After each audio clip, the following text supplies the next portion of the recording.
Wakil Menteri Pertanian Sudaryono menjamin produksi beras nasional hingga April 2025 surplus sekitar 3 juta ton dibandingkan tahun lalu, meskipun krisis pangan melanda sejumlah negara. Presiden Prabowo Subianto memerintahkan Kementerian Pertanian mempertahankan tren positif tersebut. Wakil Menteri Pertanian Sudaryono melaporkan ketahanan pangan dan stabilitas harga kebutuhan pokok kepada Presiden Prabowo Subianto pada Rabu 12 Maret 2025. Kepada Presiden Prabowo, Sudaryono menegaskan komitmennya untuk menjaga produksi pertanian nasional agar tetap surplus di tengah krisis pangan yang melanda sejumlah negara.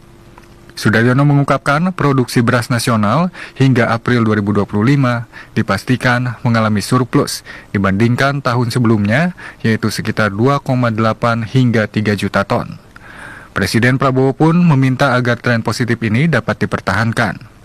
Dalam kesempatan yang sama, pemerintah Indonesia menargetkan agar Indonesia tidak perlu melakukan impor beras dengan menjaga surplus tahunan di kisaran 5 hingga 6 juta ton. Satu, kami laporkan bahwa memang produksi kita sampai dengan April ini baik, ya surplus dibandingkan tahun sebelumnya sekitar 2,8, hampir 3 juta ton, itu prestasi yang baik dan beliau minta untuk kinerja, artinya gini, panenan baik itu kan artinya hasil yang baik itu karena panenannya baik, panenan yang baik itu karena nanamnya baik, nah, maka ini minta untuk dipertahankan di tengah negara-negara lain kan lagi susah, lagi ada kesusahan beras, ada Malaysia, kemudian ada Filipina, termasuk Jepang kan juga lagi krisis beras ya.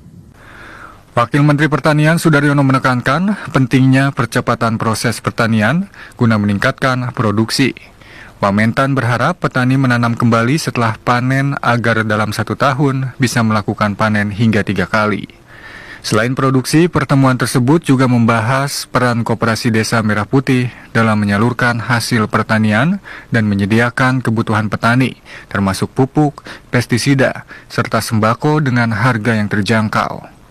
Sedangkan terkait harga beras yang masih relatif tinggi di kawasan ASEAN, Sudaryono mengaku pemerintah akan mengoptimalkan operasi pasar dan memotong rantai distribusi guna menekan harga bagi konsumen tanpa merugikan petani.